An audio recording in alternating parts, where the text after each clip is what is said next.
Alright guys, welcome back to the channel. So I am currently into the second week of my diet. I'm around about 4.7 pounds down from my heaviest weigh-in prior to the diet, and we are now doing our push day. So in today's session I start off with a lying cuff lateral, which is one of my favourite movements when it comes to the side delt, which I've been doing for years. The reason being is it ticks off a lot of boxes which we're looking for my movement. It has a large range of motion, it's stable because you're lying on the ground, helping you produce more force or lift more, and also you can't use momentum.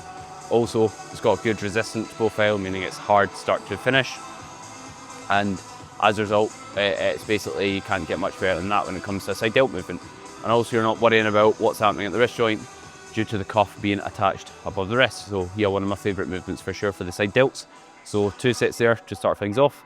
Benefit knowing those principles in terms of a large range of motion, being difficult start to finish, being stable, good joint alignment, is it means you know what to look for from a good movement. So instead of just seeing what your favourite influencer does and copy them, you can then think critically and think, right, well, how does it meet those criteria? And then you can then decipher if something's a good movement or not. Just because something's not perfectly hard start to finish won't necessarily make it a bad movement, but you want a movement to tick most of those boxes, most of those criteria.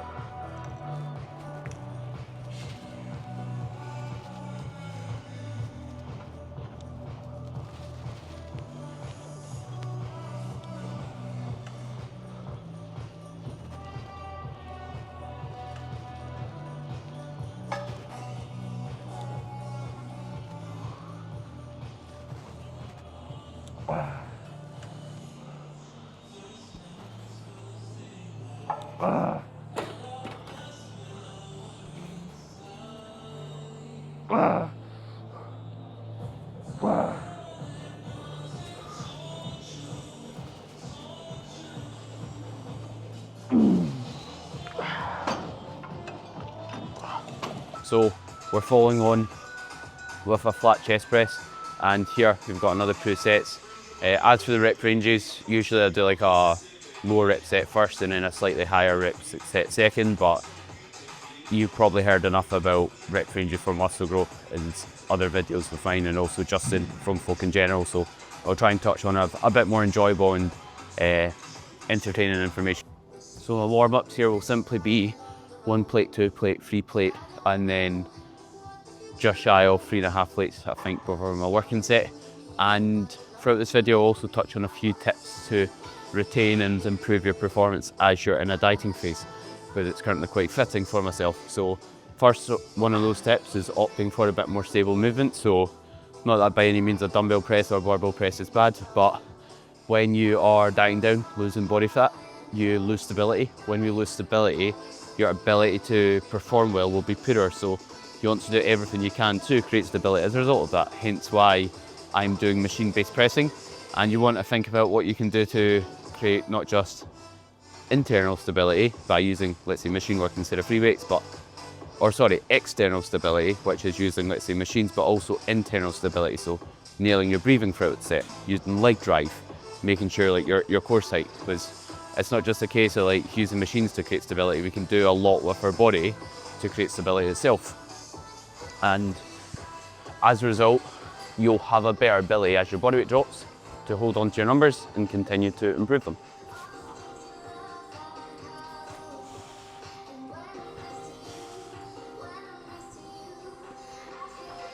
And then my next warm-up will be just 3 plates, and I'll just do a rep. Reason behind just doing a rep means I'm not wasting energy that can go into the set itself, and allows me to still be warm, safe, used to the heavier loading when I get to my working set weight.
One rep up there, which I'm quite happy with, as pressing's what typically is a bit harder to rotate and progress when you get into the dying phase, just because that's where you feel the loss of stability the most.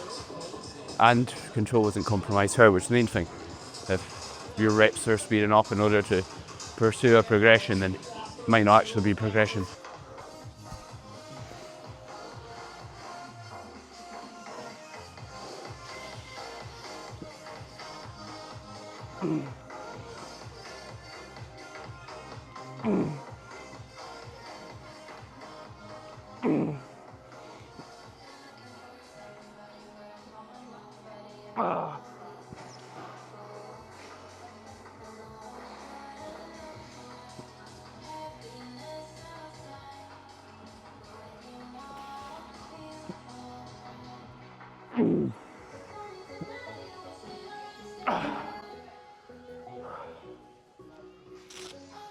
Max reps again.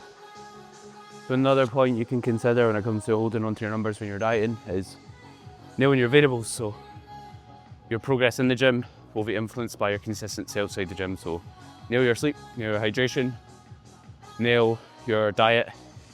Have as little and have your carbohydrates around the workout window. So have as little moving parts as possible. It's like a car. The more parts there are, the more moving parts there is, the more things can go wrong. So standardize things, keep them the same every session, every week, and then there's less room for error. There's just things that can go wrong that will impede your ability to hold on to your numbers or progress your lifts. Oh no. No.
So next we're going into a chest fly, and I don't do any warm up here because I've just done 2 presses.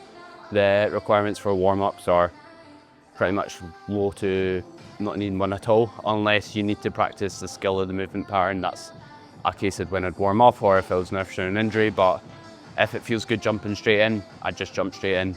The best way to know, like, if you need to warm up more is, like, your body will tell you. So the movement pattern will just feel really like foreign, unfamiliar if you're not used to it and you've not ran it for a while, or alternatively, you'll get injured. So if it feels good, you can jump in. Don't waste your time warming up. That's something I think I could have done better. And here, I basically brace my up arm against the handle. What that does is, when I get to the top, it stops me trying to flex my wrist to finish the movement. Some people like talk down on this and think, oh, you're overcomplicating it, you stop being so science-based or whatever, and critique it. But they're the same individuals who'll say things like the Nautilus chest fly, one of the chest fly machines where you've got a pad here. It's one of the best ones to use, and the same people look up to like Dorian Yates, who done rear delt flies with machine-based movements where it attached to his upper arm and not his hand. So, pick which one is it. Does it overcomplicating it or not? Like, because you're kind of contradicting yourself. So, but basically, if you like it, do it. If you don't. I'm not here to tell anyone what to do or what they can't do. Just basically try things, see what feels good for yourself, base your own opinions on that, and don't just copy what someone else is doing directly. After school, give me all that I want to go on my best friend.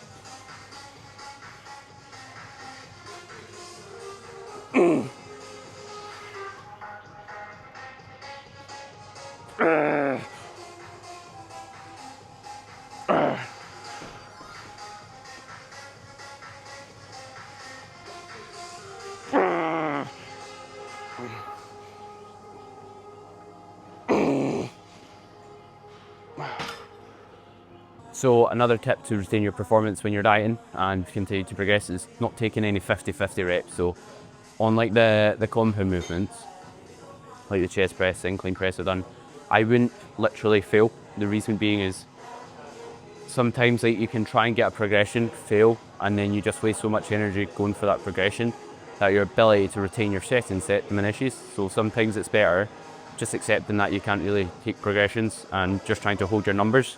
Because today, like I progressed or retained absolutely everything, but if I went on the chest press, failed my first set trying to progress, I may have not got that progression set 2, which means I may have failed again set 2, which means I might not progress incline press.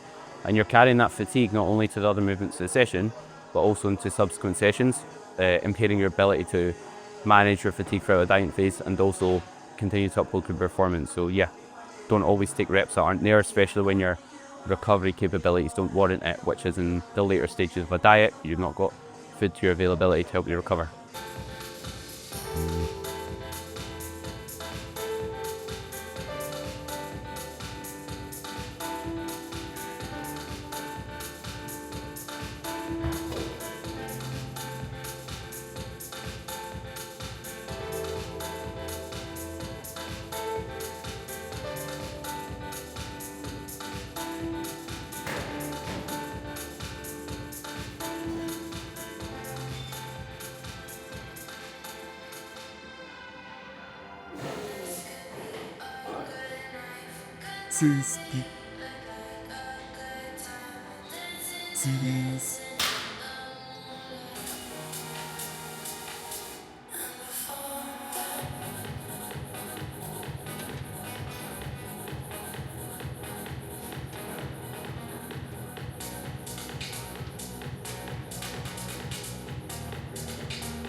So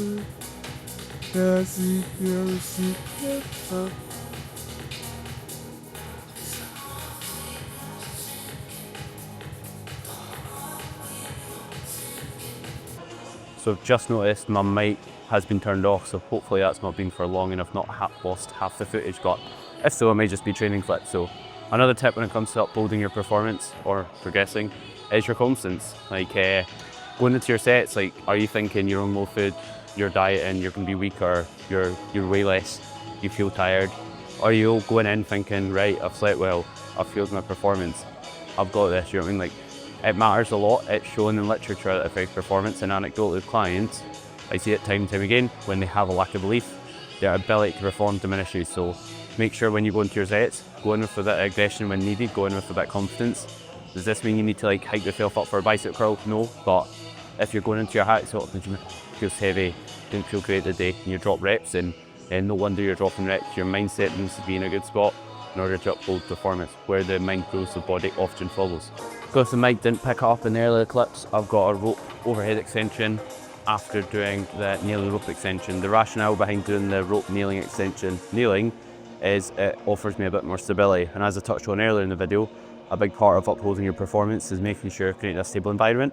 And the reason I like doing the overhead extension after is one, my coach programmed it, so that's why I'm doing it.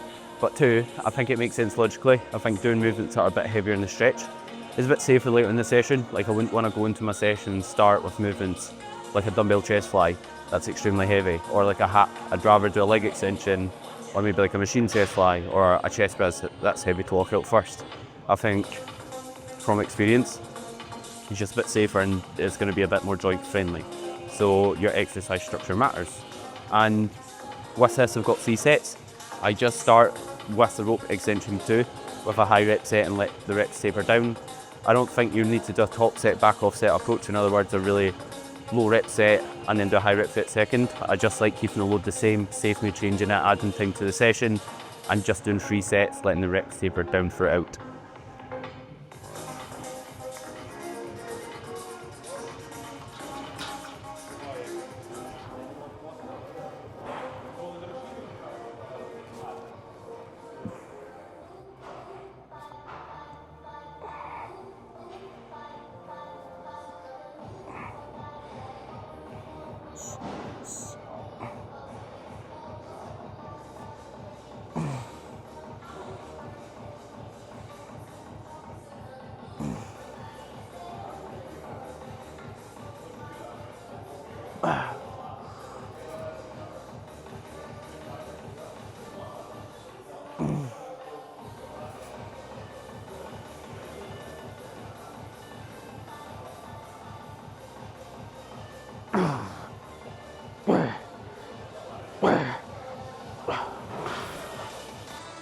So last we have a calf press, and here we've got 3 sets, 20-second rest each. In other words, a rest pause set. I was doing a rest pause and then like a double drop after, but it was kind of just like that's not warranted when I'm dieting. Like I don't think that's needed in order to uphold and continue to build tissue. It's just kind of a waste of work because my recovery capability drop in a diet, my ability to build muscle drops. So realistically, what's that double drop set doing? Like if my ability to build muscle's not there. Not that I can't build any muscle, but I think you get the drift. It's just, it just isn't worth to squeeze that extra work. It's probably just going to be one dig in the neb in a fintus. Best to say when your recovery capacities are high and you're in a gaining phase.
Đang tới cái gì kìa.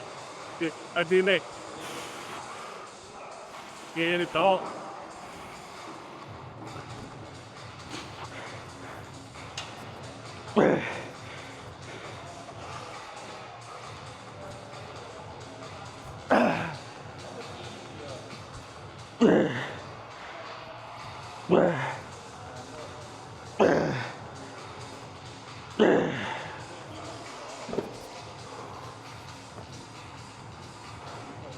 So that's a wrap for this session. A few tips on the topic of calves is think about contracting your quad throughout so we keep the knee straight. Your gastrocnemius, which is the main part of your calf, what's more responsive growth, crosses over the knee joint, touches on above the knee. So if your knee's bent, you won't lengthen it as much, and that will lead to not getting as much stretch. So think about contracting the quad throughout. And also, partials are great to do here because you feel in the lockout quite soon. If you are going to do like partials after your set, what I recommend you do is don't just like flap about like a headless chicken when you're doing your partials. Like keep the same accuracy you would with full reps. Reason being is the accuracy that will allow your full reps to be high quality.